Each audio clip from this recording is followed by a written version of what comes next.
नमस्कार दोस्तों, मेरा नाम है रंजीत और आप देखना शुरू कर चुके हैं बिहार के संविदा कर्मियों का लोकप्रिय नेटवर्क न्यूज 444 न्यूज नेटवर्क। तो दोस्तों, एक बार फिर आपका हमारे चैनल में स्वागत है, हार्दिक अभिनंदन है। तो दोस्तों, आज की जो महत्वपूर्ण खबर है वह बिहार सरकार के पास जो है कि लिस्ट तैयार हो चुका है।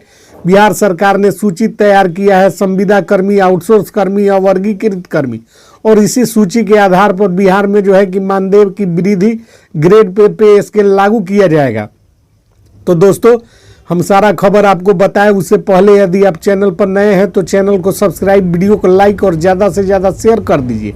तो दोस्तों, बढ़ते हैं खबरों की ओर। बिहार में संविदा पर कार्य कर रहे लाखों संविदा कर्मियों का डाउट आज क्लियर हो जाएगा कि संविदा के श्रेणी में कौन कौन आते हैं, और सरकार जो मानदेय वृद्धि की सूची तैयार कर रही है उसका लाभ यानी मानदेय वृद्धि किसका किसका होगा।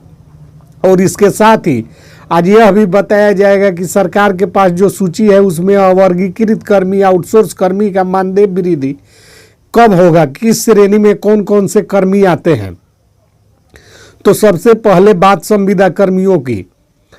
तो संविदा कर्मियों के लिए जो फॉर्मूला तय किया गया है उसके अनुसार यदि आपका नियोजन किसी सरकारी कार्यालय में सरकार द्वारा जारी की गई अधिसूचना के आधार पर हुआ है और आपका नियोजन इकाई नियोजन पत्र सीधे सरकार के किसी अधिकारी के हस्ताक्षर से आपको प्राप्त हुआ है और आपके मानदेय का आवंटन बिहार सरकार के किसी विभाग के द्वारा किया जाता है और आपको प्राप्त होता है, तो बधाई हो, आप संविदा कर्मी की श्रेणी में आते हैं। उदाहरण के लिए पंचायत रोजगार सेवक, इंदिरा आवास सहायक, किसान सलाहकार, शिक्षा सेवक, तालीमी मरकज, विकास मित्र आदि। इसके बाद भी यदि आपका ईपीएफ अकाउंट है और सरकार उसमें कुछ राशि जमा करती है तो आप संविदा कर्मी के श्रेणी में आते हैं। अब दूसरी जो फॉर्मूला तय की गई है आउटसोर्स कर्मियों के लिए, यदि आपका नियोक्ता कोई कंपनी या फर्म है जिसके माध्यम से आपकी नियुक्ति किसी कार्यालय में हुआ है तो आप आउटसोर्स कर्मी की श्रेणी में आते हैं। अवर्गीकृत कर्मी के बारे में जो फॉर्मूला तय किया गया है उसमें आप किसी सरकारी कार्य को कर रहे हैं लेकिन आपका कोई रिकॉर्ड सरकार के पास नहीं है सिवाय उस कार्यालय के जहां आप कार्य करते हैं, तो आप अवर्गीकृत कर्मी के श्रेणी में आते हैं। अब आपको पता चल चुका होगा कि कौन से लोग किस श्रेणी में आते हैं। सरकार के पास जो सूची है मानदेय वृद्धि वाली, उसमें सबसे पहले आउटसोर्स वाले का मानदेय वृद्धि करने की तैयारी चल रही है, क्योंकि आउटसोर्स पर ज़्यादातर नियुक्तियां बहुत ही गंभीर कार्यों को करने के लिए हुआ है। आउटसोर्स पर नियुक्त कर्मी ज़्यादातर अति महत्वपूर्ण कार्य कर रहे हैं और हो सकता है कि इस बात के ज़्यादा चांसेस हैं कि भविष्य में आउटसोर्स वालों को सरकार राजकर्मी घोषित कर दे, और जो है कि वेतन जो वृद्धि होगी उसमें जो है कि आउटसोर्स वाले के वेतन को वृद्धि करने के लिए सरकार गंभीरता पूर्वक विचार कर रही है और उनका वेतन वृद्धि होगा। संविदा कर्मी की श्रेणी वाले कर्मियों का मानदेय वृद्धि होना तय है, यह अटल सत्य है, और संविदा नियोजित कर्मियों का पूरा रिकॉर्ड सरकार के पास मौजूद है और संविदा कर्मियों का ज़्यादातर नियोजन किसी कार्यक्रम या योजना के संचालन के लिए किया गया है। योजना और कार्यक्रम के सरकारी कार्य के उपरांत संविदा कर्मी योजना या कार्यक्रम समाप्त होता है, उसके उपरांत संविदा कर्मियों के समायोजन का भी प्रावधान किया गया है।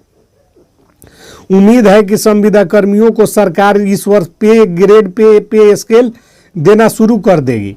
अब बात करते हैं अवर्गीकृत कर्मी की। तो अवर्गीकृत कर्मियों में लाखों ऐसे कर्मी हैं जो अलग अलग सरकारी कार्य तो करते हैं लेकिन उनका जो है कि मूल रिकॉर्ड सरकार के पास उपलब्ध नहीं है। उनका जो लेखा जोखा और रिकॉर्ड होता है संबंधित कार्यालय में जहां वे कार्य करते हैं वही होता है, जिसकी वजह से सरकार का थोड़ा सा ध्यान इस तरफ जो है कि आकृष्ट नहीं हो पाता है। किंतु जब वेतन वृद्धि की बात सामने आ रही है और संविदा कर्मी, आउटसोर्स कर्मी की वेतन वृद्धि होने जा रही है, तो सरकार के सूत्र बताते हैं कि इन लोगों का भी डाटा कलेक्ट करवाया जाएगा और पूरे राज्य से कितने अवर्गीकृत पद सृजित हैं, कितने पद हैं जो कि अवर्गीकृत के कर्मियों के लिए सृजित हैं, उन पदों का जो है कि मूल्यांकन करके अवर्गीकृत कर्मियों को भी वेतन वृद्धि का लाभ सरकार देगी। फिलहाल जो है कि आउटसोर्स कर्मी और जो है कि संविदा कर्मी का जो है कि मूल रूप से वेतन वृद्धि होने जा रहा है और इसके साथ ही अवर्गीकृत और आउटसोर्स कर्मी का भी वृद्धि होगा। तो यह जो है कि 3 तरह का जो है कि सूची सरकार के पास मौजूद है, जिसमें संविदा कर्मी, आउटसोर्स कर्मी और अवर्गीकृत कर्मी का सूची है। तो उम्मीद करते हैं कि इस महत्वपूर्ण जानकारी से आपको बहुत लाभ मिलेगा और आप समझ पाएंगे कि आप संविदा कर्मी हैं या आउटसोर्स कर्मी हैं या अवर्गीकृत कर्मी हैं, और इस हिसाब से जो है कि आपका डाउट क्लियर हो जाएगा। तो मिलते हैं अगली वीडियो में कुछ महत्वपूर्ण खबरों के साथ। तब तक के लिए जय हिंद, जय भारत।